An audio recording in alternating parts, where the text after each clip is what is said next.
Buenos días o buenas tardes, dependiendo del uso horario desde donde me estén escuchando.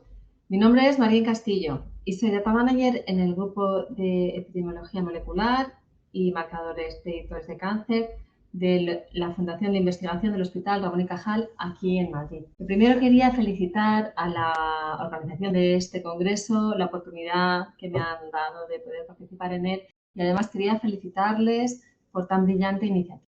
Bueno, vamos a empezar. Hoy les voy a contar nuestra experiencia con REDCap en uno de los proyectos que estamos llevando a cabo, aunque no es el único con el que utilizamos REDCap, pero sí uno de los más importantes.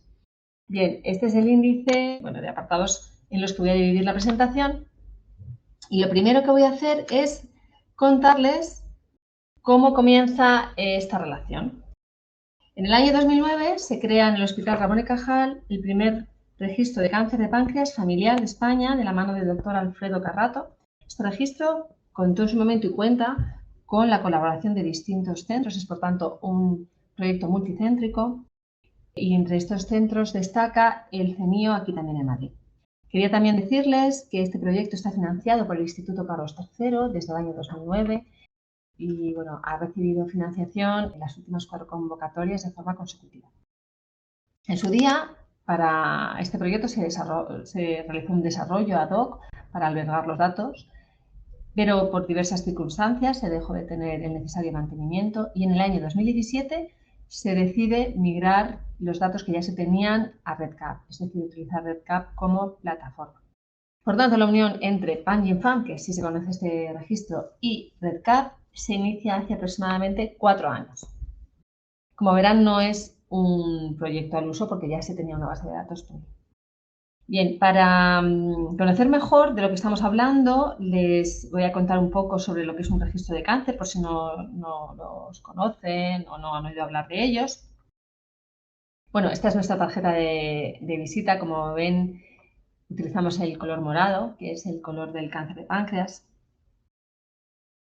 Bueno, y vamos a diferenciar entre lo que es un registro y un cribado. A veces van unidos, a veces no.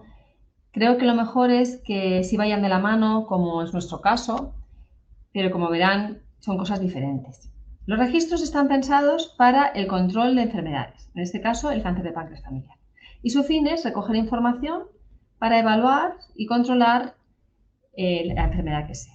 Se intenta mejorar su pronóstico, que su supervivencia global sea mayor, etc. Tiene una serie de parámetros que mide para poder conocer mejor la enfermedad e intentar mejorarla. Por su lado, el cribado se enmarca dentro de lo que es la prevención secundaria, es decir, no pudiendo evitar la aparición de una enfermedad, intentamos detectarla cuanto antes. Los registros habitualmente se alimentan de los programas de cribado. Lo que se hace es realizar pruebas en pacientes sanos para vigilar la posible aparición del cáncer de páncreas en este caso. Estos son los objetivos del PanGenFam, entre los que destaca, aparte del registro de datos del que ya hemos hablado y el cribado poblacional, la búsqueda de marcadores predictores de cáncer para la detección precoz.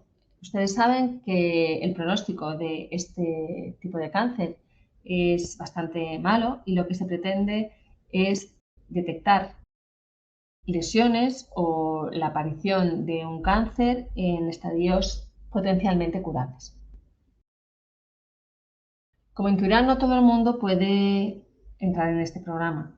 El cáncer de páncreas familiar concretamente supone aproximadamente el 10% de los cánceres de páncreas, pero hay una serie de síndromes genéticos que hacen que este número se eleve hasta más allá del 15%. Son síndromes genéticos que aumentan el riesgo de padecer cáncer de páncreas. Por tener este riesgo aumentado, se cree que es interesante tener una vigilancia más estrecha de estas personas. Bueno, una vez estas personas entran en el programa de cribado, se hacen anualmente una serie de pruebas. Empiezan siempre con las pruebas de imagen, la econdoscopia y la resonancia magnética principalmente. Si se detecta algún tipo de lesión, es posible que se tengan que hacer una biopsia. También se hacen una analítica, se recogen muestras de sangre para determinar algunos parámetros bioquímicos relacionados con el cáncer de páncreas. aunque queremos conocer y detectar parámetros más específicos. Y también se harán un examen físico que lo hará su médico, en este caso un oncólogo.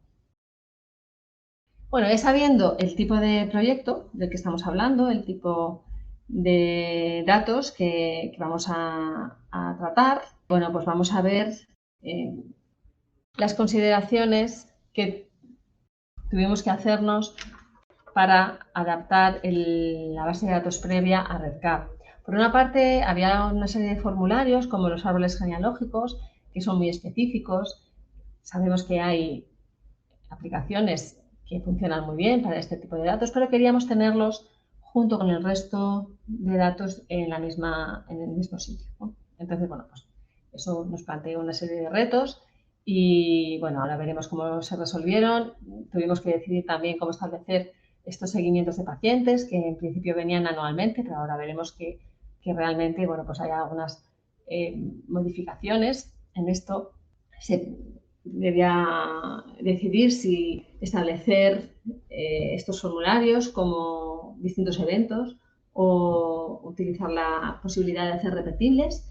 Y también nos planteamos qué posibles líneas futuras se podrían implementar en este proyecto, que como ven está en continuo crecimiento, y para que nos sirviera la base de datos pues ya para siempre, ¿no? Entonces, finalmente, esta es la pantalla la pantalla principal de nuestro proyecto del PanGenFam. Y como ven, aunque se discutió la posibilidad de estructurar los datos en función de diferentes eventos, uno para cada visita anual, como les decía, finalmente se decidió hacerlo todo en un único evento y generar repetibles. ¿Por qué se hizo esto? Porque no todos los pacientes vienen exactamente una vez al año. Algunos vienen más de una vez, si se detectan lesiones sobre todo, otros vienen cada 2 años. Algunas veces algunos pacientes dejan el programa y luego vuelven. Entonces, como no se podía establecer unos intervalos totalmente regulares, se pensó que era mucho mejor hacerlo en forma de repetibles, de manera que, bueno, pues asociado con la fecha, con el tipo de prueba y luego otra serie de datos que recogemos, pues se tenía la información mucho mejor estructurada. También las muestras de sangre nos llevan a tener distintas alícuotas, ¿no?, que también se han parametrizado como repetibles, así como el pedigrí, que son los árboles genealógicos que les contaba, donde se establecen las relaciones personales de cada paciente con su familia y también si estas personas tienen o no algún tipo de enfermedad oncológica.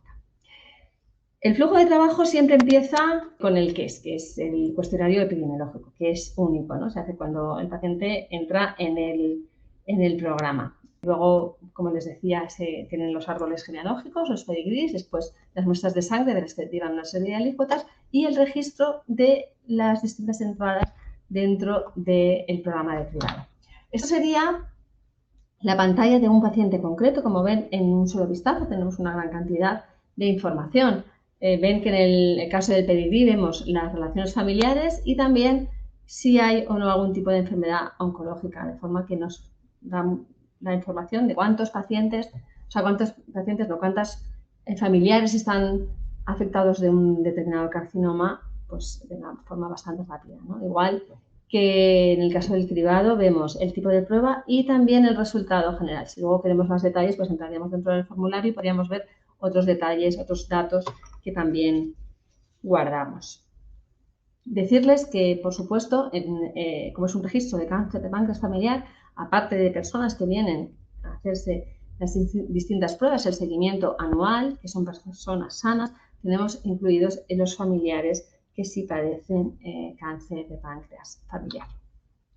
Estos son algunos datos que derivan de los formularios y de los informes que tenemos en REDCap, de la información. ¿Veis? Ya tenemos 106 familias, aquí la distribución con los distintos síndromes genéticos o el número de individuos por familia que están haciéndose el seguimiento en el programa de cribado. Para terminar, nos parecía interesante comentar las ventajas y desventajas que hemos detectado utilizando REDCap como repositorio de datos. Y como desventaja, bueno, pues las limitaciones del diseño que ya hemos comentado a partir de una base de datos previa. pero también que todo el conjunto de datos de un registro depende de un único Record ID puede ser una limitación, puesto que no es posible establecer un árbol de dependencias de forma que las siguientes dependencias conseguidas a través de repetibles, como hacemos nosotros, las duplicidades que se puedan derivar de estas dependencias no las controla RedCap, sino que las tiene que controlar el propio usuario. Es decir, yo tengo, por ejemplo, una muestra de sangre asociada a un Record ID de un paciente único y de esa muestra de sangre una serie de repetibles que son las alícuotas, las distintas alícuotas. Pues los códigos de esas alícuotas, si están duplicados o no, es un tema que hemos de controlar nosotros como usuarios, no lo hace automáticamente RedCap. Igual que no nos permite anidar repetibles en formularios únicos, que en algunos casos pues sería bastante deseable porque es una funcionalidad que nos parece muy útil, estaría muy bien que fuera así.